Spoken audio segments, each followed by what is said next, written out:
क्योंकि 6 दिसंबर को वहां पर थे और बाबरी मस्जिद को शहीद कर दिया गया। अरे भाई, आप डिप्टी चीफ मिनिस्टर हैं, आप संविधान के ऊपर, आइन के ऊपर ओथ लिए हैं और आप जिस दिन डेमोलिशन हुआ था उसको आप कह रहे हैं कि बड़ा अच्छा काम हुआ। वो प्रोवोक नहीं कर रहे हैं, वो इंसाइट नहीं कर रहे हैं, एक डिप्टी सीएम रहकर इस तरह की बकवास कर रहे हैं। और अगर देवेंद्र फडणवीस को इतना हिम्मत अब आ गई है तो कोर्ट में जाकर कहना था कि हाँ मैंने तोड़ा मस्जिद को, कहना था ना। आपने नहीं कहा, डर के नहीं कहा आपने, और किसी को सजा नहीं हुई उसमें। तो डिप्टी सीएम है तो जाके कोर्ट में बोलना था कि हाँ मैंने तोड़ा था। अब जितने लोग जो बोल रहे हैं, शिवसेना के लोग बोल रहे हैं, बोलिए जाकर कोर्ट को, क्यों नहीं कहा आपने? इकबाल जुर्म कर लेते वहां पर। भाई अगर आप डरते क्यों हैं जेल से? और ये प्राइम मिनिस्टर की सरकार ने उस क्रिमिनल जजमेंट के खिलाफ अपील नहीं की। और दूसरा, एकनाथ शिंदे जिसको बीजेपी सपोर्ट कर रही है, वो कह रहे हैं कि जो दरगाह है बरसों से, माने 200 साल 300 साल से दरगाह है, बोले उसको हम चेंज कर देंगे। अरे भाई, आप मुख्यमंत्री है महाराष्ट्र के, आपकी नजर में सब बराबर होना चाहिए, चाहे किसी का मजहब हिंदू हो या मुसलमान हो, ईसाई हो, दलित हो, या फिर आपके बौद्ध मजहब के हो या सिख हो।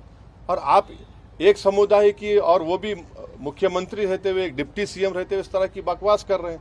तो ये मुख्यमंत्री, डिप्टी चीफ मिनिस्टर और जो मोदी कैबिनेट के मंत्री हैं, इन लोगों के हौसले इसलिए बढ़ चुके हैं क्योंकि जो जजमेंट आया है बाबरी मस्जिद के क्रिमिनल ट्रायल का और टाइटल डिस्प्यूट का जो मसला, तो उसके बाद ये लोग इनके हौसले बहुत बढ़ चुके हैं। इसलिए इस तरह की बातें कर रहे हैं, अनार्की फैलाने की, इंसाइट करने की, प्रोवोक करने की।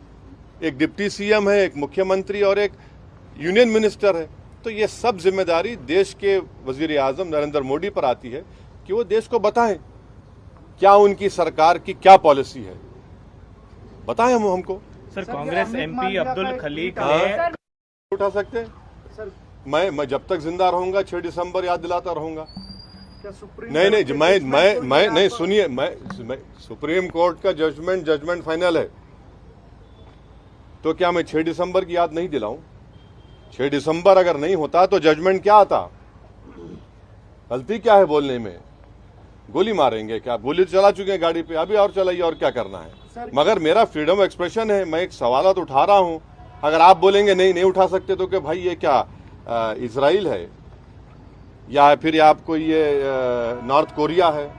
जमहूरियत है, मेरा इख्तियार है, मेरा हक है, मैं ये सवालात उठा रहा हूं। मैं चाहता हूं कि हुकूमत जवाब दे इन सवालात का। सर, कांग्रेस एमपी अब्दुल खलीक ने योगी सरकार से सवाल किया है सर कि जो अयोध्या में धन्नीपुर मस्जिद का भी, से खुद पूछ लीजिए, मैं उस पार्टी का ना उनका कोई तर्जुमान हूं। सर, ये सुप्रीम कोर्ट का जजमेंट आप बोल रहे हैं कि फाइनल है, आगे भी जो ज्ञान वापी का अभी चल रहा है और कृष्ण, ये सुन लीजिए कृष्ण, आप जो मथुरा ईदगाह की बात कर रहे हैं, आज से 55 साल पहले मुसलमान और हिंदू भाई बैठकर उसमें तस्वीया कर लिए, कोर्ट रजिस्टर्ड एग्रीमेंट कराए, और उत्तर प्रदेश का सुन्नी वक्फ बोर्ड उसकी इजाजत दिया। मुसलमानों ने जमीन दी हिंदू भाइयों को और हिंदू भाइयों ने मुसलमानों को जमीन दी। करीब 8 एकड़ जमीन मुसलमानों ने दी। परनाले का जो परनाला जो बहता ना पानी का, उसका रुख बदला गया। अब आप बताइए, जब 1965 में 1965 में एग्रीमेंट हो गया और 2024 में आज आप आकर कहते हैं कि हम उस फैसले को नहीं मानते, तो प्लेस ऑफ वर्शिप एक्ट की फिर क्या माने हैं? इसीलिए मैं डिमांड कर रहा हूं कि देश के वजीर आजम की जिम्मेदारी है, कि उनकी गवर्नमेंट की जिम्मेदारी है कि वो खुलकर कह दें कि 1991 का प्लेसेस ऑफ वर्शिप एक्ट हमारे लिए एक बहुत अहम चीज है, हम उसके लिए उसके ऊपर स्टैंड बाई करते। सुप्रीम कोर्ट ने तो बाबरी मस्जिद केस में कहा ना इसके बारे में, ये हमारे बेसिक स्ट्रक्चर का हिस्सा सुप्रीम कोर्ट ने कहा था। अब आप कहां जाके रुकेंगे? आपको मालूम स्वामी विवेकानंदा ने क्या कहा था एक बड़ी इबादतगाह के बारे में? अगर वो बोलूंगा तो फिर तनाजा हो जाएगा। क्या बोला? आप पढ़ लीजिए, आप लोग पढ़ते नहीं तो मैं क्या करूं? सर, पार्लियामेंट चुनाव आने वाले हैं सर, को कम्युनल कहा आपके स्टेटमेंट को कम्युनल कहा जा रहा है, and you are trying to divide, bring a divide among. ऐसा है ना, असदुद्दीन ओवैसी ही इस मुल्क का सबसे बदनाम आदमी है, बाकी सब राजा हरिश्चंद्र की औलाद है, दूध के धुले हुए हैं, इनसे कोई गुनाह हो ही नहीं सकता, इनसे कुछ हो ही नहीं सकता। भाई गांधी के कत्ल से लेके 2002 के गुजरात तक, उत्तर प्रदेश में बुलडोजर से लेके एनकाउंटर में हथकड़ियां हैं गोली मारने से, सब जिम्मेदार मैं हूं, दूसरे नहीं है। कोई बात नहीं, लगाइए इल्जाम। पार्लियामेंट तो अभी क्या होना चाहिए सर? हाँ? क्योंकि 22 तारीख को क्या होने वाला है? 22 तारीख को इनॉग्रेशन होने वाला है। हाँ। तो किस प्रकार का माहौल होना? एक तरफ आप जो है अपनी बात कर रहे हैं। हाँ तो मेरे मेरी बात मुझे अपनी बात करने का इख्तियार है। भारत का आइन, भारत का कॉन्स्टिट्यूशन, संविधान मुझे अपनी बात रखने का इख्तियार देता है। अगर आपको मेरी बात पसंद नहीं आ रही तो कान में रुई लगा लीजिए आप, मगर मैं सच्चाई को बयान कर रहा हूं। आप डिसएग्री करिए, मगर आप बोलेंगे नहीं, आप नहीं, तुम नहीं बोलना, हम वो कर देंगे। अरे भाई क्या करेंगे आप? CAA is anti-constitution. It is a law which has been made on the basis of religion, and please understand that CAA must be read with and understood with NPR NRC, which will lay down conditions of the to lay down conditions to prove your citizenship of this country. And I'm telling you, if that happens, it will be a grave injustice, especially to the Muslims, to the Dalits, and to the especially poor people of India, irrespective of which caste and religion they belong to. It is unconstitutional because it is made on religion.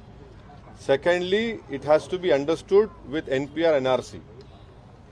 But sir, somebody who is genuinely a resident of this country, regardless of the religion, do they have to also fear? Isn't it fear mongering that's being put by the opposition as? Why is the BJP not accepting the Supreme Court monitored NRC in Assam? Why? It was a Supreme Court monitored. Why are they disagreeing? Why is that Chief Minister saying that he will do it again? You cannot make a law on the basis of religion, and especially citizenship.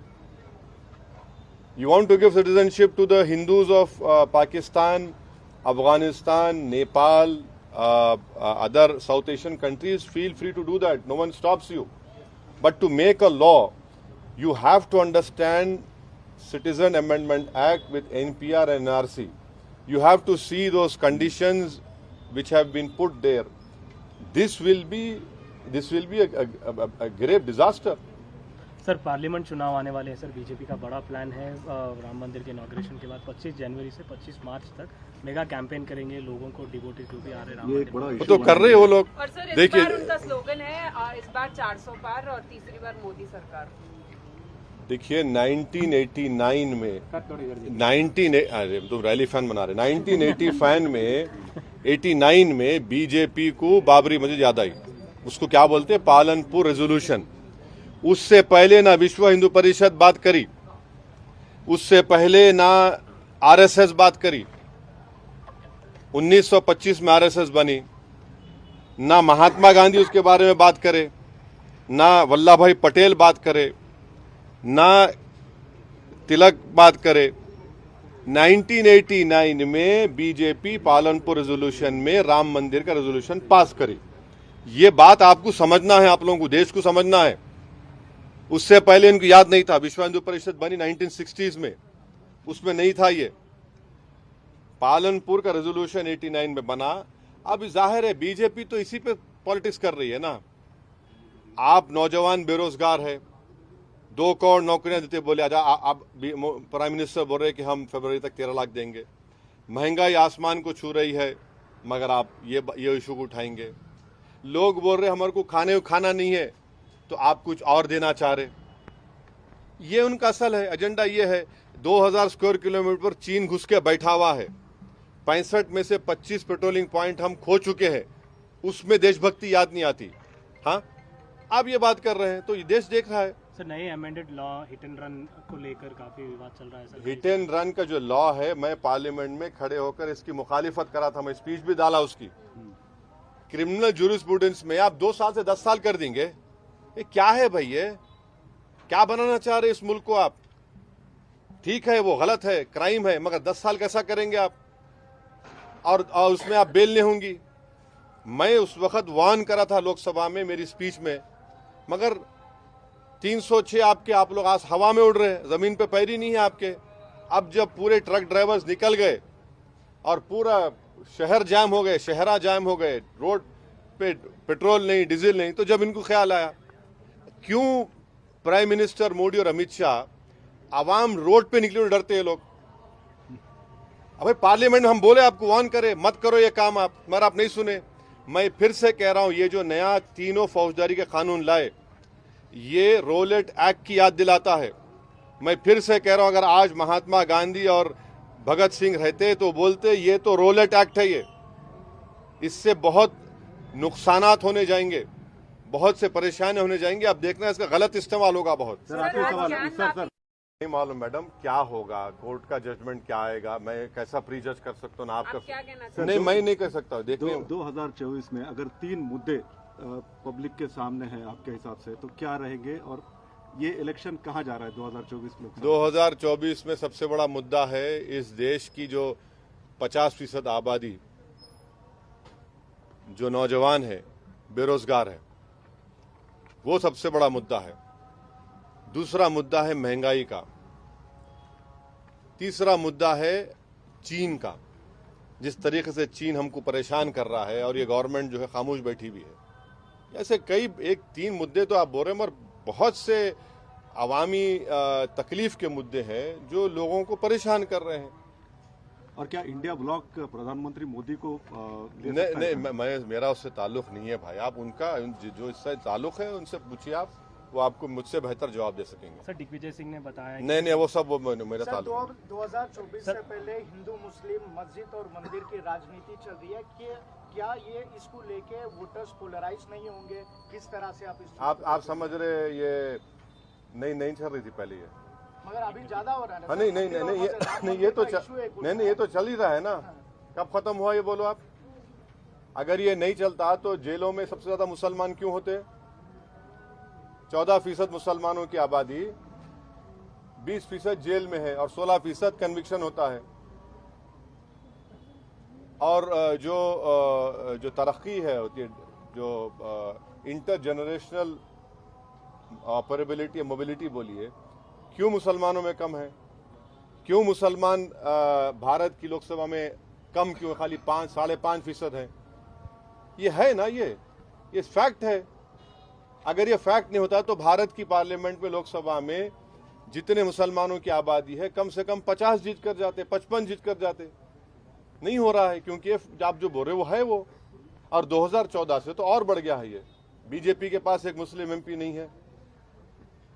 BJP तो ticket भी नहीं देती किसी को, मगर सबका साथ, सबका विकास, सबका विश्वास का बाजा बजाते हैं जरूर। सॉफ्ट हिंदुत्व ने बल्कि एक्चुअल हिंदुत्व फॉलो कर रहे हैं सब लोग। ये फैक्ट है। Sir we can not afford another Godhra. Congress उनसे पूछो भाई, मैंने सर आप ये लोकल जो पूछो। सरकार आई है प्रजल पालना, आप भी घूम रहे हैं और जगह जगह एप्लीकेशन। देखिए गवर्नमेंट की जितनी भी स्कीमें रही थी, चाहे कोई पार्टी पावर में रहो या बरसर इख्तदार रहो, एमआईएम पार्टी की जिम्मेदारी ये है और थी और रहेगी, और हम उसको बखूबी निभा रहे हैं कि जो गवर्नमेंट की स्कीम है वो गरीब आवाम तक मिले।